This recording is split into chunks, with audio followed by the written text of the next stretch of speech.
Okay, so there's a lot of talk about digital transformation for manufacturing, and today we've spoken about automated tooling with additive manufacturing, but what do those things actually mean for you guys as of logistics, mechanical materials, and workshop considerations? We already have a mold inside the printer that we printed today, and we're going to be showing you the first step in our three-step process of creating your custom industrial mold. Basically what we have inside here is a mold for a hydrofoil. It's a compression mold that's going to help us create this carbon part. Let's take a quick look back at what the printing process looks like. As you can see in this video, our patented gel dispenser printing head on the left side of the printer prints the water breakable shell on the outside. That's a sacrificial shell that will break later on when we put the mold into the water. Every few layers, our casting head that's on the right side of the printer comes in and casts the material inside the water breakable shell.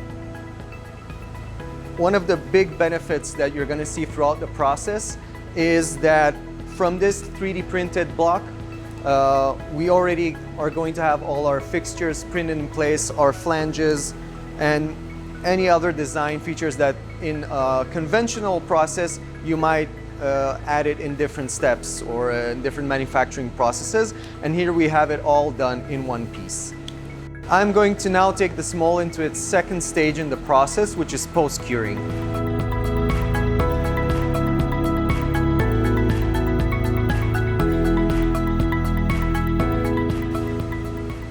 Now, after post-curing, we're ready to talk about the last stage in the process, which is the water bath. This is the simplest stage of all because you don't really need to do anything. You just put your mold inside the water and then you get rid of the water breakable sacrificial shell.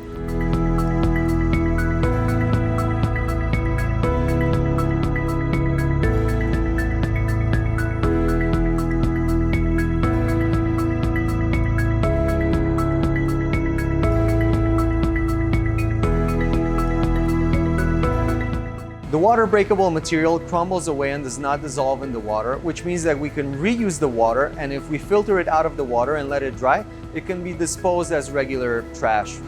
After we take our isotropic mold out of the water, in some cases it's already ready to go, it's ready to be used, or in some cases, depending on your end use or the process that you use, you could choose to post-process it, to mill it either by hand or by machine. In this specific case, our mold was prepared for the process of compressing the carbon into our end hydrofoil. As we talked about before, now you can really clearly see the advantages of preparing such a part using additive manufacturing because all our complex geometries were printed in place in one part, including our flanges, our fixtures, our geometries for alignment, and also drilled so that it can be fixed to the compression mold. So here you have your isotropic compression mold finished in two parts and our final carbon part.